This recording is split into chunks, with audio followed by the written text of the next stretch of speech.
राम राम दोस्तों, जय बाबा नीम करोली महाराज जी की। आशा है कि बाबा नीम करोली जी की आपके ऊपर भी कृपा होगी, आपके घर परिवार में भी सभी सुख कुशल मंगल हो, यही मैं प्रार्थना करता हूँ बाबा नीम करोली जी से और सभी देवी देवताओं से।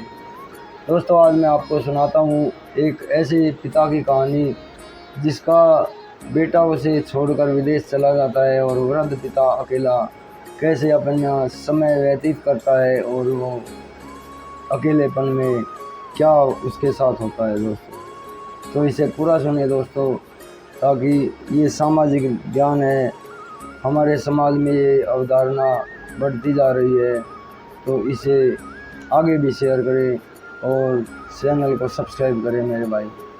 तो शुरू करते हैं दोस्तों। किसी नगर में एक पिता और उसका बेटा रहा करते थे। पिता के पास संपत्ति की कोई कमी न थी, ज़मीन जायदाद और बहुत ही अच्छा बड़ा घर था, लेकिन परिवार की कमी थी। केवल दोनों बाप बेटे ही थे।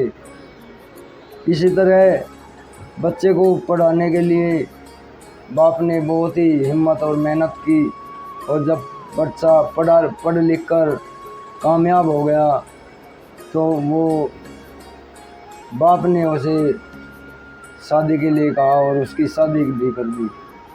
शादी होने के बाद बेटे ने अपनी नौकरी के लिए विदेश में अप्लाई किया और विदेश में उसकी नौकरी लग गई।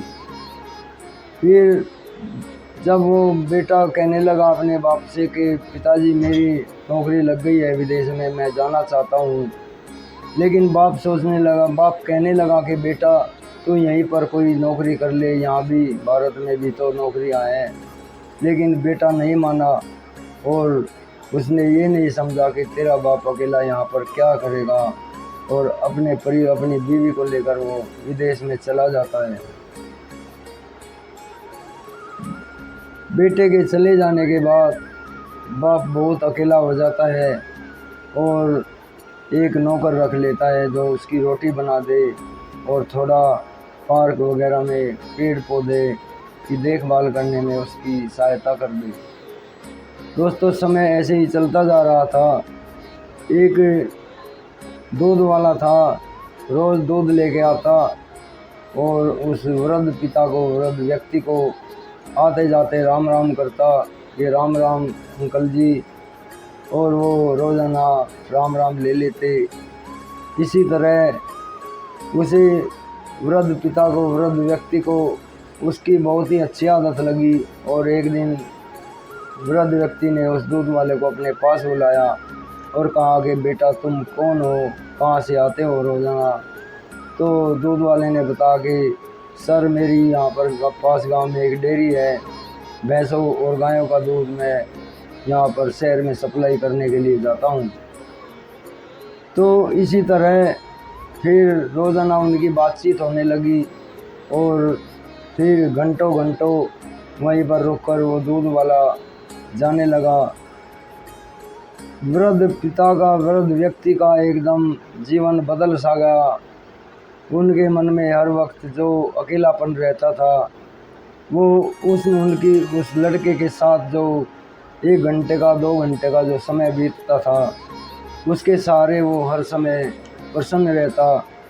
वो उस समय का रोज़ाना इंतज़ार करता कि कब वो दूध वाला आए और उसके साथ बैठकर अपनी बातें शेयर करूं। तो इसी तरह रोज़ाना वो दूध वाला उनके पास आता और बैठते, बात करते और बहुत हंसी मजाक करते। समय ऐसे ही बीत रहा था दोस्तों।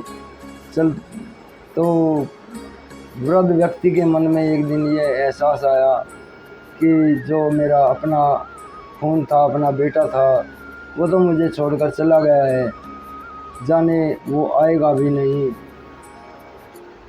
क्यों न मैं अपना सारी संपत्ति इस लड़के के नाम कर दूं और ये मेरे पास ही रहने लगे। तो दोस्तों, ऐसे ही उसके मन में धारणा हुई पिता के, और उसने अगले दिन दूध वाले से कहा कि बेटा तुम मेरे बेटे जैसा ही है, मेरे बेटे से भी ज़्यादा है, क्योंकि मेरा बेटा तो मैंने उसे पढ़ा लिखा के कामयाब कर दिया और वो मुझे छोड़कर चला गया है, लेकिन तू मेरा एक आखिरी सहारा बना है। मैं तेरे नाम अपनी सारी संपत्ति कर देता हूँ और तू मेरे पास यहीं पर आकर रहने लगा, अपने परिवार को भी यहीं पर लेकर आ जा। तो इतना सुनकर दूध वाले के मन में कोई पाप नहीं आया और उसने बिल्कुल साफ मन से कहा कि अंकल जी, मैं अपने नाम ये संपत्ति नहीं करूँगा, मैं ऐसे ही निस्वार्थ सेवा आपकी किया करूँगा। तभी उस दूध वाले को के मन में आया कि क्यों न मैं एक बार उनके लड़के से संपर्क करूं, और वो दूध वाला उनसे एक नंबर ले लेता है और उनके बेटे से संपर्क करता है। संपर्क करके वो उससे बताता है कि तेरा बाप इतना अकेला है और तू वहाँ अपने स्वार्थ के लिए विदेश में जाके बस गया, हमारे यहाँ पर नौकरी नहीं है क्या? ऐसी उतार चढ़ाव की बात कही और उसे ये एहसास हुआ लड़के को कि तू कितना गलत करके आया है। जिस बाप ने तुझे बड़ा किया, तेरी सफलता के लिए दिन रात मेहनत की और अकेला छोड़कर आखिरी वक्त में तो उसे आ गया है।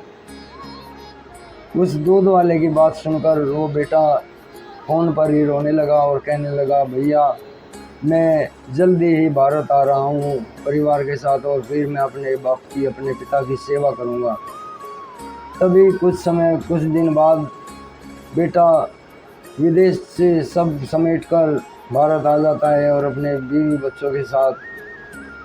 जब पिता को तो पता भी नहीं था कि बेटा आने वाला है, और बेटा दरवाजे पर आता है और पिता को आवाज़ देता है। पिता मायूस से आंगन में बैठे हैं और जब बेटे की आवाज़ पिता के कानों में जाती है तो पिता की आंखें एकदम चमक जाती हैं कि ये बेटे की आवाज़ कहाँ से आई। तो बेटा एक बार फिर पुकारता है कि पिताजी, और पिता बेटा मायूस से एकदम उसकी जैसे ही वो दरवाजे की तरफ देखता है तो बाप की आंखों में तुरंत आंसू आ जाते हैं। वो रोने लगते हैं और बेटे को देखकर दहाड़ देकर रो पड़ते हैं। इतना दर्द भरा था उस अकेलेपन में। वृद्ध व्यक्ति इतना पछताया, इतना रो रहा था कि उस दिन जब उसे अपने पिता को रोते देखकर बेटा दौड़कर बाप की तरफ दौड़ा और उनके चरणों में पड़ गया, और चरणों में पड़ने के बाद कहने लगा, पिताजी मुझसे गलती हो गई, बहुत बड़ी भूल हो गई, आपने मुझे पढ़ाया लिखाया और मैंने आपके साथ आखिरी समय में क्या कर दिया, आपको अकेला छोड़कर चला गया। अब मैं आपके साथ ही रहूँगा और आपकी सेवा करूँगा। ऐसे ही दूध वाला भी वहीं पर था और उस वृद्ध व्यक्ति ने दूध वाले को भी अपने पास ही रखा और कहा कि बेटा तू मेरे बेटे जैसा है, तूने मुझे नई ज़िंदगी दी है। और वो सभी एक परिवार की तरह रहने लगे। दोस्तों, आपको ये आज की कहानी कैसी लगी, इसे शेयर भी करें दोस्तों। मेरी आंखों में भी आंसू आ गए दोस्तों। बाबा नीम करोली जी की प्रेरणा है, इन्हीं की शरण में बैठकर लिखी थी। ये हमारे सामाजिक जो बुराई है, जो बुजुर्गों के प्रति, इसे आगे ज़रूर शेयर करें, चैनल को सब्सक्राइब करें। जय राम जी की, जय हनुमान जी की, जय बाबा नीम करोली महाराज।